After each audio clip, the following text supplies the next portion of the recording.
श्री राम। आप सभी के हृदयस्थ ईश्वर को वंदन करते हुए गोस्वामी तुलसीदास रचित श्री रामचरितमानस इस ग्रंथ का जो प्रथम सोपान अर्थात बालकांड का जो हम चिंतन कर रहे हैं, सज्जनों, यह हमारा कथा निरूपण क्रमांक 108। कुछ अंतराल के बाद यह कथा का संवाद पुनश्च शुरू होने जा रहा है। हम कुछ दिनों तक श्री शैलम में मानस ऋतु इस तत्व के आधार से श्री राम कथा में व्यस्त थे, इसलिए व्हाट्सएप के माध्यम से या यूट्यूब के माध्यम से जो यह संवाद निरंतर चल रहा है उसे हमें विश्राम देना क्रम प्राप्त था। आइए ईश्वर कृपा से पुनश्च एक बार माता पार्वती की तपश्चर्या की हमने फलश्रुति देखी है। फलश्रुति के पश्चात एक आकाशवाणी, एक नभवाणी हुई है। भयहु मनोरथ सुफल तव सुनु गिरिराज कुमारी, परिहरु दुसह कलेस सब अब मिली हहि त्रिपुरारी। गोस्वामी जी कहते हैं कि माता पार्वती के इस अति दुस्तर तपश्चर्या से एक धीर गंभीर वाणी नभ में प्रकट हुई और उन्होंने पार्वती जी को आश्वस्त किया कि आप समस्त मनोरथ अब सफल होने की कगार पे हो। आपने आज तक जो तपश्चर्या की है, अपने देह को जो आपने त्रासदी दी है, हे पर्वतराज कन्या, अब आप इस कठिन तप का त्याग कीजिए। महादेव जी की आपको निश्चित प्राप्ति होने वाली है। आइए सज्जनों, आगे के कथा विभाग का हम गायन करें। अस तप काहु न कीन्ह भवानी, भये अनेक धीर मुनि ज्ञानी।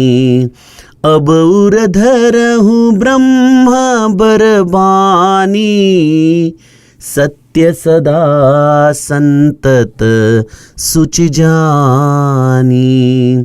आवे पिता बोलावन जब ही, हठ परिहरि घर जाए हूँ तब ही।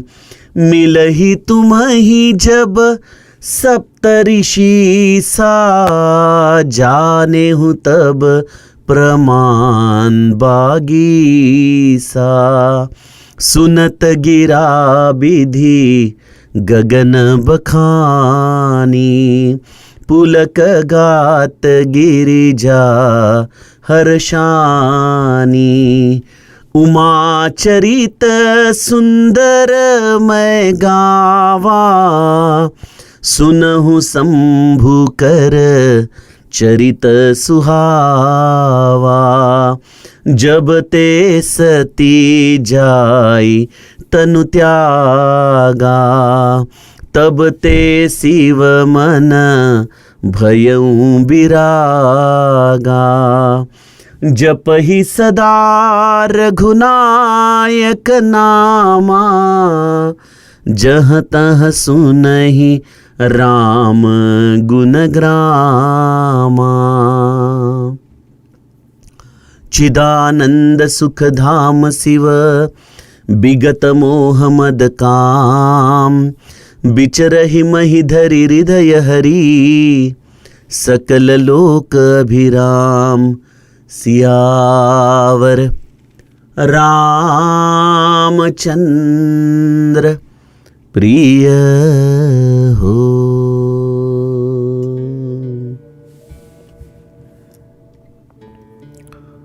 सज्जनों, हमने माता पार्वती की यह अत्यंत दुस्तर तपश्चर्या का बखान पिछले कथा विभाग में देखा। देखिए, तपश्चर्या का नाम है एकांत।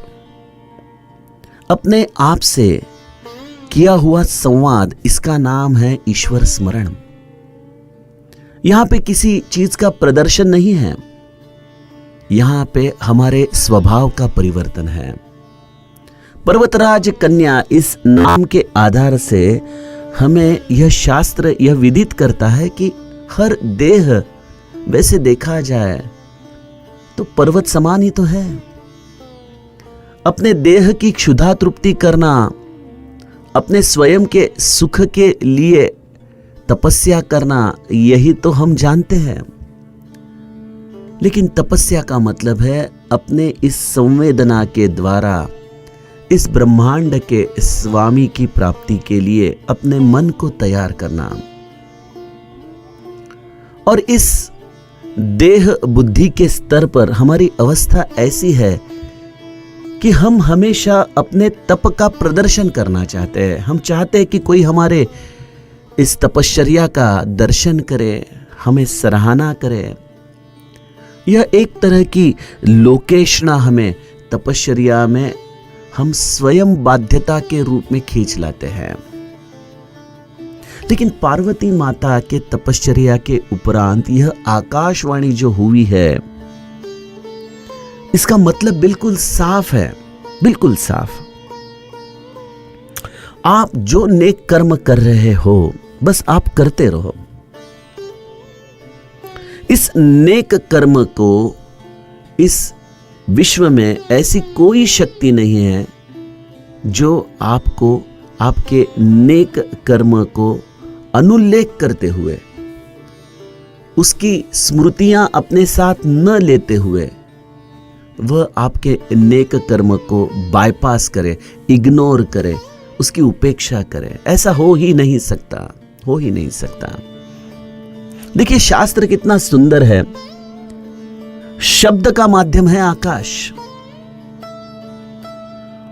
और शब्द यही साधना है, क्योंकि शब्द के रूप में ही हम मंत्र जाप करते हैं। ओम नमः शिवाय या ओम नमो भगवते वासुदेवाय, जो मनुष्य रूपा ने किया है नैमिषारण्य में, या हम श्री राम का जो जाप करते हैं, ये समस्त शब्द के अधीन है।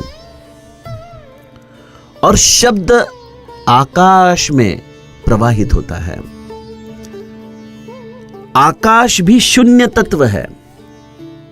जिस तरह से हमारा देह यह भी एक शून्य तत्व है, उसी तरह आकाश भी शून्य तत्व है।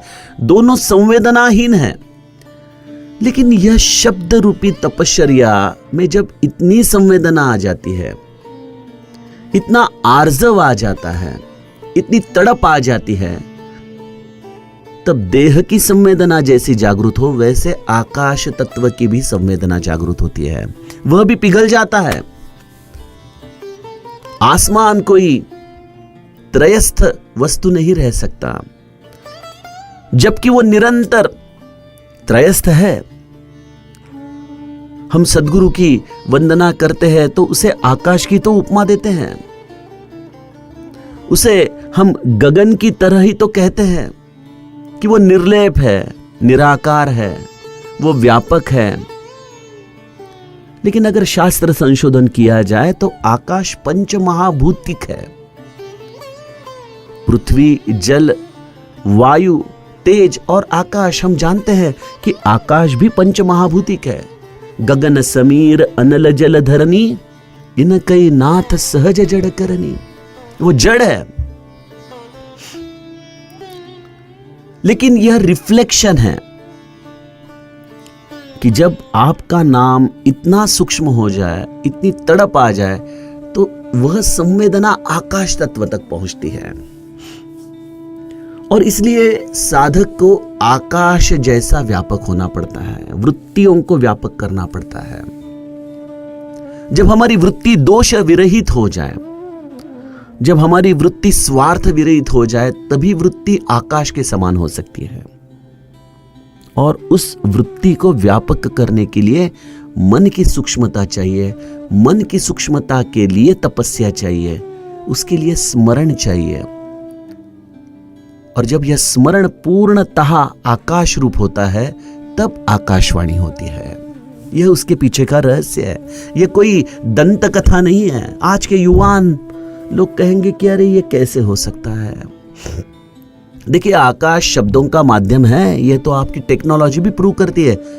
मोबाइल में ऐसा क्या यंत्रणा है कि वहां बोला हुआ शब्द आपके कानों में आके गिरता है? कैसे?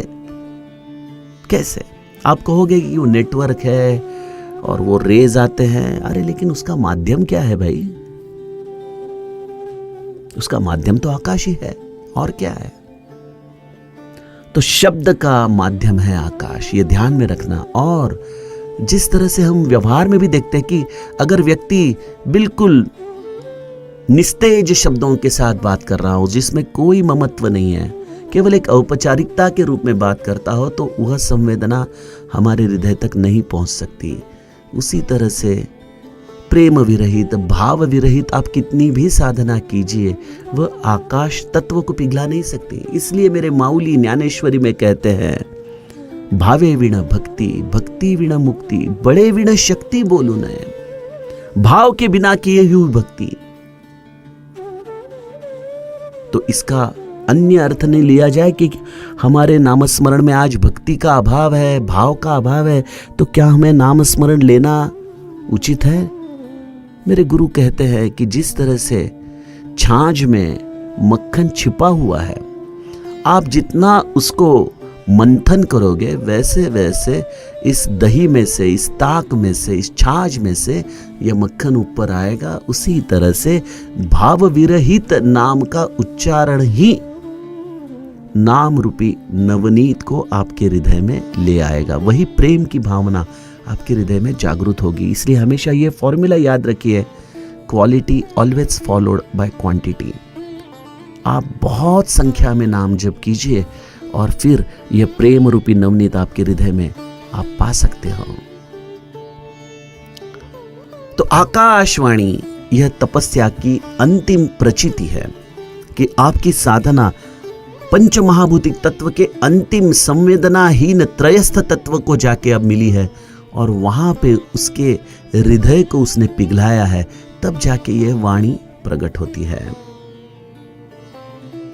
ऐसी वाणी के द्वारा प्रकट किए हुए शब्द हमारे बुद्धि को कभी निश्चय करने नहीं देते हैं। देखिए, हमारे जीवन में भी हमें निरंतर कुछ ना कुछ तो संकल्प आते रहते हैं। कभी सपना आता है, कभी कोई गूढ़ वाणी, कोई ज्ञान का प्रकाश हमारे हृदय में आकर निकल जाता है, लेकिन हम उसे पकड़ नहीं सकते। क्यों नहीं पकड़ सकते? क्योंकि हमारा बुद्धि का निश्चय उस भावना पर स्थिर नहीं हो सकता। अगर कोई हमें ऐसी आकाशवाणी से कोई बात कहे, तो हम तुरंत कहेंगे कि शायद ये मेरे मन का भास है, या शायद यह कोई मिथ्या कल्पना मैं कर रहा हूं। लेकिन आकाशवाणी, जो यह ईश्वर की वाणी है, जो यह ब्रह्मवाणी है, गोस्वामी जी कहते हैं कि यह परिपूर्ण वाणी है। यह आपके बुद्धि को भी निश्चयात्मक बनाएगी। कैसे? असत पुकाहु न की न भवानी, भये अनेक धीर मुनि ज्ञानी, अब उर धरहु ब्रह्म बर बानी, सत्य सदा संतत सुचि जानी। इस वाणी को आप सदा सत्य और निरंतर पवित्र मानकर आपके हृदय में धारण करें।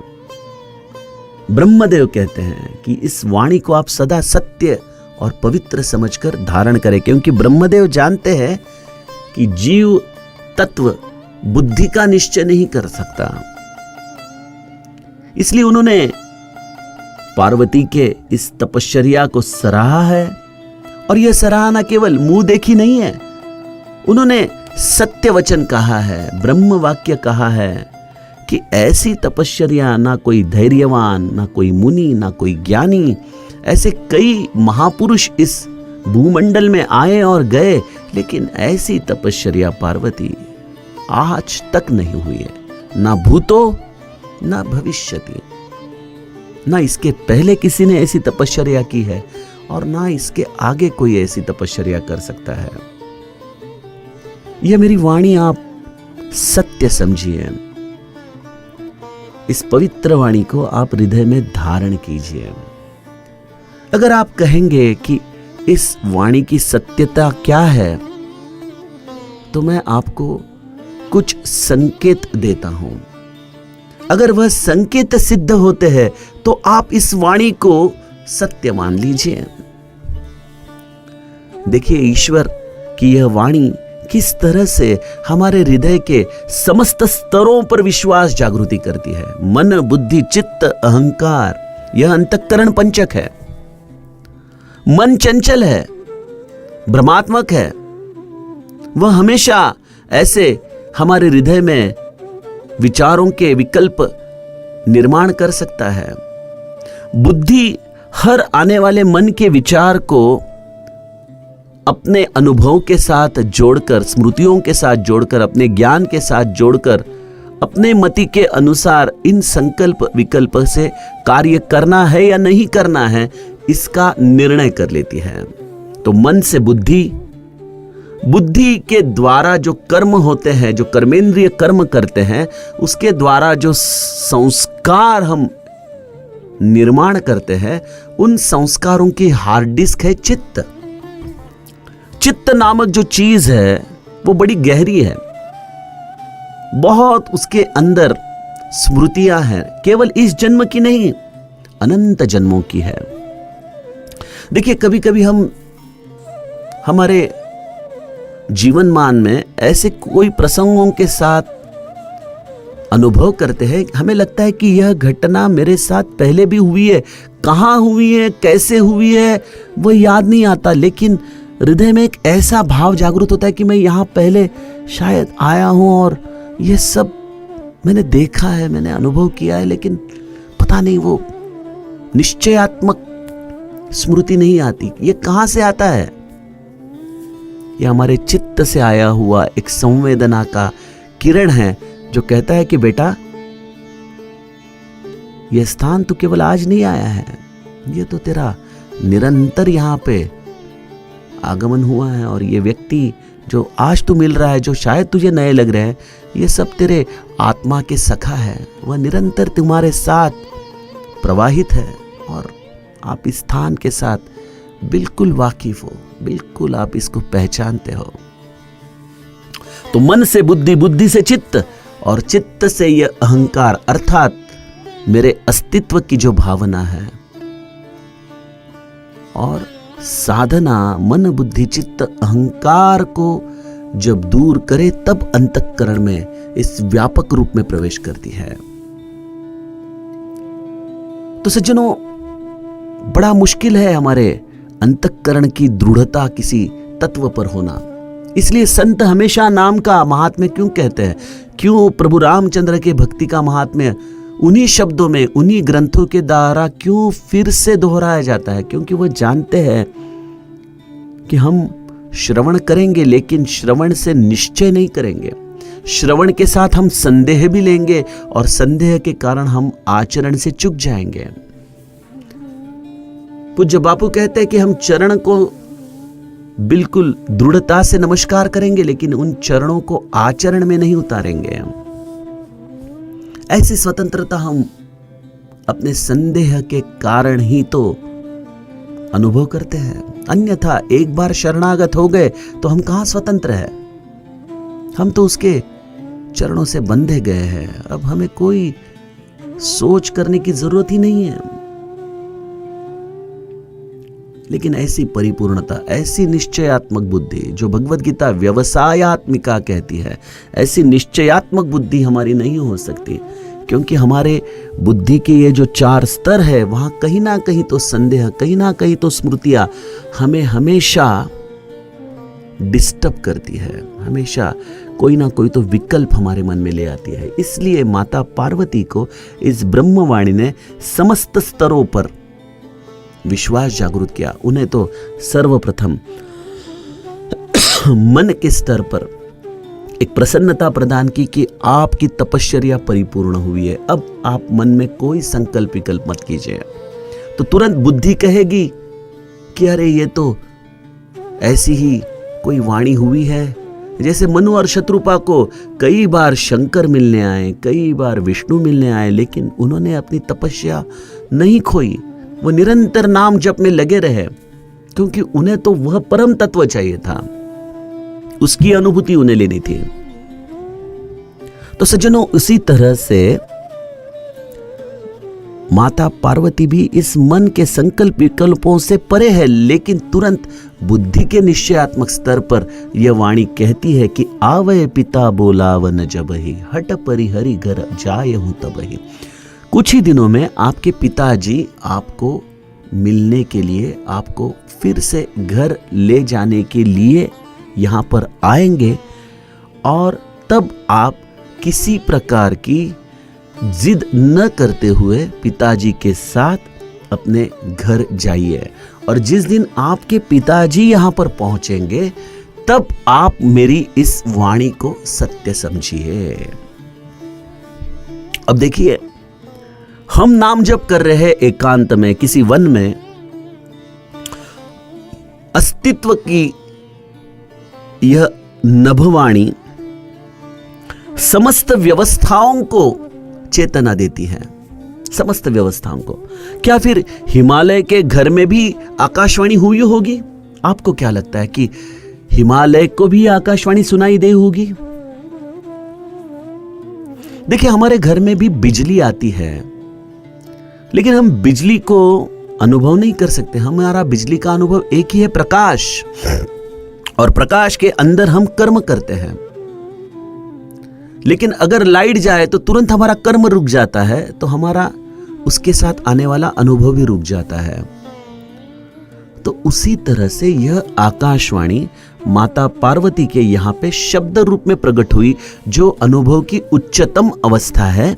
लेकिन इसी आकाशवाणी की संवेदना हिमालय के यहाँ पर ज्ञान रूपी प्रकाश से उसे चेतना दे गई कि जाओ बेटा, बहुत दिन हो गए पार्वती जी को तपश्चर्या करते हुए, अब आप पार्वती जी को वहां जाकर समझाइए और उन्हें पुनश्च अपने घर ले आइए। मैं यहां पे अचरज करता हूं कि पार्वती माता ने 1000 वर्ष तक कंद खाए, फिर 100 साल तक सब्जियां, उसके बाद कुछ दिनों तक जलपान, वायु, और उसके पश्चात 3000 वर्ष बेल पत्ते, और इतने साल तक वहां पे हिमालय और मैना भी स्थिर है, जागरूक है, अपने कन्या की प्रतीक्षा कर रहे हैं। मुझे ऐसा लगता है कि यह तपश्चर्या जो चीज है ना, वो काल को रोक लेती है। महाकाल विकराल तो ही थरारी, यो काल नाम की जो चीज सबको भक्षण कर रही है, इस काल के गति को रोकने की सामर्थ्य है तपश्चर्या में। मेरे गुरु भगवान के चरित्र में यह स्पष्ट मिलता है। मेरे गुरु भगवान तो 150 साल पहले, जब अपनी तपश्चर्या की कालावधि पूर्ण करने के पश्चात, जब नर्मदा किनारी एक उनके सहायक के साथ जब घूम रहे थे, तब एक अत्यंत दुर्गम स्थान पर, एक गुफा में, उन्हें एक योगी के साथ उनका दर्शन हुआ, और उस योगी ने आंखें खोलकर केवल एक ही प्रश्न पूछा, क्या राम जन्म हो गया? अर्थात ये त्रेता युग से पहले से ध्यान मग्न व्यक्ति इस कलयुग में श्री महाराज को पूछता है कि क्या राम का जन्म हो गया? और हमारे लिए तो हमारे गुरु भगवान ही राम है, प्रत्यक्ष राम उनके सामने खड़ा है। तो ऐसे कलयुग में भी यह प्रसंग हमें दिखाई देता है। तो क्या उस योगी को मृत्यु नहीं थी? शायद उसकी मृत्यु आई भी होगी, लेकिन जिस तरह से सांगदेव जी ने, जो ज्ञानेश्वर को मिलने के लिए आए थे, वो 1400 साल जिए। वो क्या करते थे, जब उनकी कालगणना खत्म होने का वक्त आए तो योग समाधि से उस काल को रोक लेते थे। पुनश्च नया जन्म उसी स्मृतियों के साथ उनका चल पड़ता था। तो मुझे लगता है कि पार्वती जी की तपश्चर्या ने उनके द्वारा, जो उनके बिल्कुल ममत्व के पाश थे, उन सबके लिए यह काल गणना रोक ली। हिमालय जी जब आएंगे और जब आपको बुलाएंगे, तभी आप मेरे इस वाणी को सत्य समझिए। इस तरह से आकाशवाणी ने एक बहुत सुंदर विश्वास माता पार्वती जी के बुद्धि के स्तर पर निर्माण किया। सुनत गिरा बिधि गगन बखानी, पुलक गात गिरिजा हर्षानी। इस प्रकार से ब्रह्मदेव की इस वाणी के कारण माता पार्वती अत्यंत प्रसन्न हो गई। इससे साफ जाहिर है कि आप नाम जप करते रहिए, गिनिये भी मत। हरि मुखे म्हणा पुण्याची गणना कोण करी। उसकी गिनती करने का काम इस आकाश तत्व पर छोड़ दीजिए। जब यह आकाश तत्व आपकी संवेदना को जाने और जब वह पिघले, तब समझ लेना कि अपना नाम जब पूरा हो चुका है। और तब तक आप नाम जप और आपकी तपश्चर्या के पंथ पर चलते रहिए। और माता पार्वती के लिए यह बहुत बड़ी उपलब्धि थी। देखिए, एक पर्वत राशि की कन्या अपने समस्त राजमहल के भोगों को त्याग कर इस पर्वत राशि में एकांत में साधना कर रही है, और हेतु एक ही है, महादेव जी की प्राप्ति। और इस हेतु के पास आते आते यह जो ब्रह्मदेव की वाणी माता पार्वती ने सुनी है, उसके कारण प्रसन्नता स्वाभाविक है। उनका शरीर पुलकित हुआ है। और यहां पर याज्ञवल्क भरद्वाज जी को कहते हैं कि उमा चरित सुंदर मैं गावा, सुनहु शंभु कर चरित सुहावा। मैंने ये माता पार्वती का अति सुंदर चरित्र गाया। आपको ये भरद्वाज जी याद है ना, आपने मुझे प्रश्न किया था कि जैसे मिटे मोर भ्रम भारी, कहूं सो कथा नाथ विस्तारी।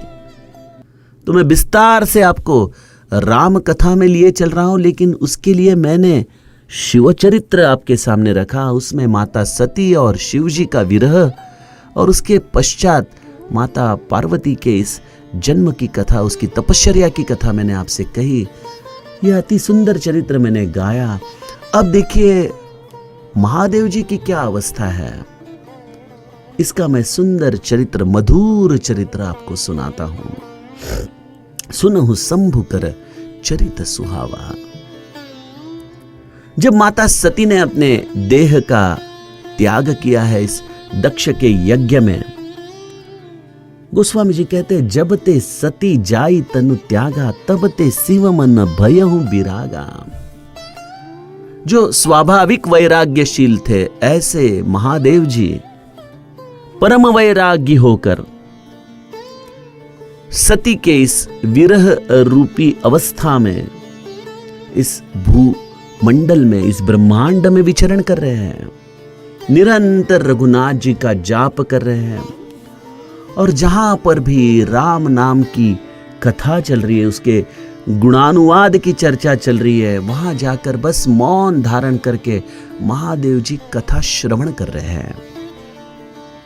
तो सज्जनों, इससे हमें क्या सूत्र दे रहे हैं गोस्वामी जी? जीवन में आघात जब हो, ऐसी कोई स्थिति निर्माण हो जाए जो अपने थे वो छोड़कर जाए, या किसी की संवेदना इस तरह से टूट जाए कि अब जीवन बिल्कुल रिक्त हुआ है, अब जीने की कोई तमन्ना ही नहीं बची है, ऐसा लगे कि इस वक्त प्राण छूट जाए या मैं अपने हाथ से अपने गले को घोंट दूं, तो ऐसी कोई विपरीत मन की स्थिति जब आपको अनुभव में आए, तो इसके ऊपर की औषधि गोस्वामी जी हमें देते हैं। जप ही सदा रघुनायक नामा, जह तह सुनहि राम गुण ग्रामा। निरंतर राम नाम का जाप वैखरी से कीजिए, और अगर संवेदना आपको नाम में विक्षेप ला रही है तो उठिए वहां से, और जहां राम की कथा गाई जा रही है, राम का श्रवण, राम के गुण का संकीर्तन जहां हो रहा है, बस वहां जाकर बैठ जाइए। मुखी राम विश्राम तेथे चिया है, वहां बैठे बैठे आपको विश्राम प्राप्त होने लगेगा। 2 साल पहले मुझे याद है, कोरोना में कई लोगों का जब निधन हुआ, तब उसके पश्चात हमारी दिवाली में 2021 की दिवाली में कथा थी नर्मदालय में, नर्मदा किनारी। और तब 7-8 माताएं मुझे मिलने के लिए आई, कहने लगी कि हमारे पति जी का इस कोरोना काल में निधन हुआ है, और हमारे लिए अब ये दिवाली तो बिल्कुल विपत्ति की दिवाली है, और हम उसका आनंद भी नहीं मना सकते, घर में भी नहीं बैठ सकते, लेकिन आपके कारण यह दिवाली हमें विश्राम की दिवाली हुई है। राम कथा सुनकर हम हमारे मन के दाह को शांत करने जा रहे हैं। और यह मुझे सबसे बड़ी इस कथा की उपलब्धि लगती है कि कथा से आप आपकी व्यथाओं को भूल जाते हो। तो महादेव जी हमें यह सूत्र देते हैं कि जह तह सुनहि राम गुण ग्रामा। और कैसे है महादेव जी? चिदानंद सुख धाम शिव बिगत मोह मद काम, बिचरहि मही धरी हृदय हरि सकल लोक अभिराम। आइए इस सूत्र का चिंतन करते करते आगे के कथा प्रवाह में हम कल के कथा निरूपण में प्रवेश करें। जानकी जीवन स्मरण। जय जय राम।